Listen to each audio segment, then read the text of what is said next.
Anda kembali di Warta Istana.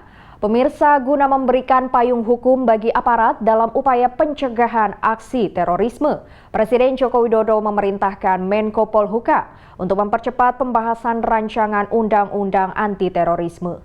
Poin terkait pemberian kewenangan terhadap TNI juga diharapkan Presiden dapat menjadi materi krusial dalam RUU tersebut.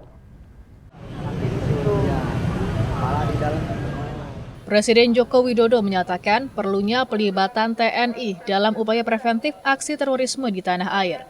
Untuk itu, Presiden meminta kepada Menteri Koordinator Bidang Politik, Hukum, dan Keamanan agar memasukkan poin pelibatan TNI tersebut dalam rancangan undang-undang anti-terorisme yang dibahas bersama DPR. Percepatan penyelesaian RUU itu juga diharapkan Presiden segera dilakukan demi memberikan payung hukum bagi aparat untuk melakukan tindakan pencegahan terhadap aksi teror. Pernyataan tersebut disampaikan Presiden Jokowi saat memimpin sidang Kabinet Paripurna di Istana Kepresidenan Bogor, Jawa Barat, Senin 29 Mei. Juga berikan kewenangan TNI untuk masuk di dalam rancangan undang-undang ini.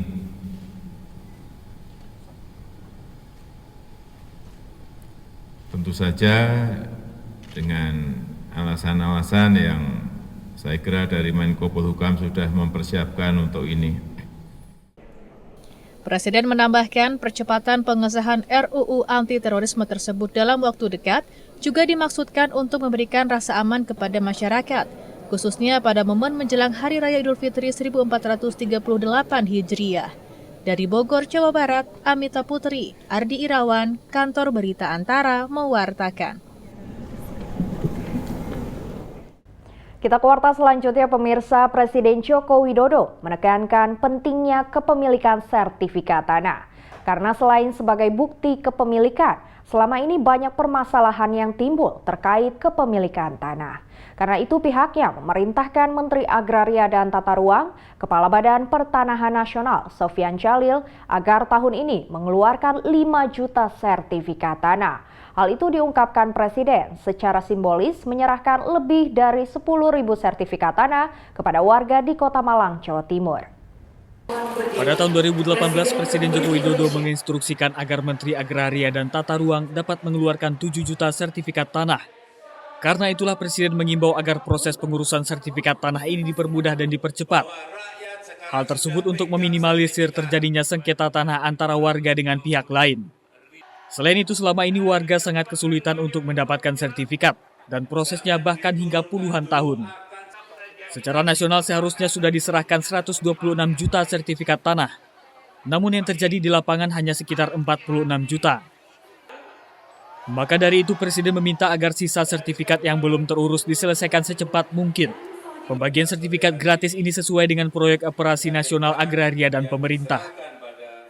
Rakyat selalu mengeluh masalah sengketa tanah antara rakyat dengan pemerintah, rakyat dengan perusahaan. Oleh sebab itu, saya memberikan target kepada Menteri, tahun ini seluruh Indonesia minimal 5 juta sertifikat harus keluar.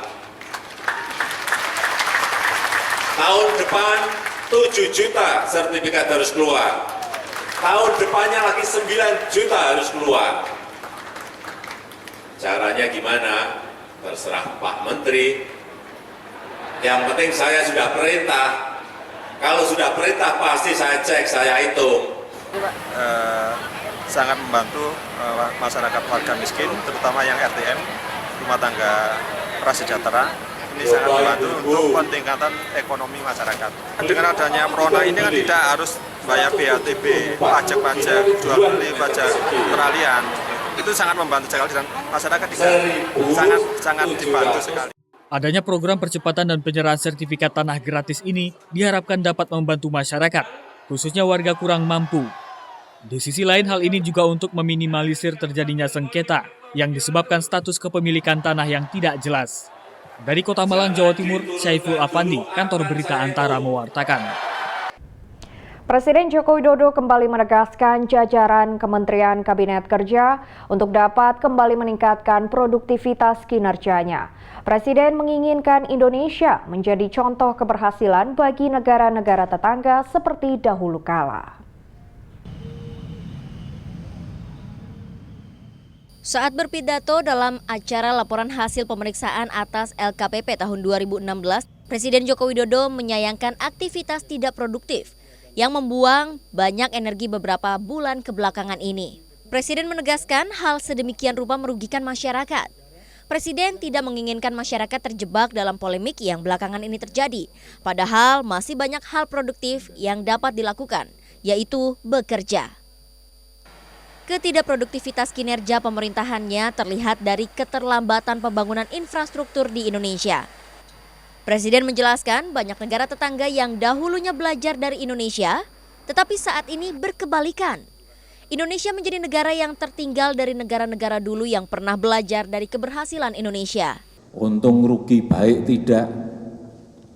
Nah, wong negara lain sudah bangun dan itu bermanfaat kok harus masih kita debatkan tuh apanya.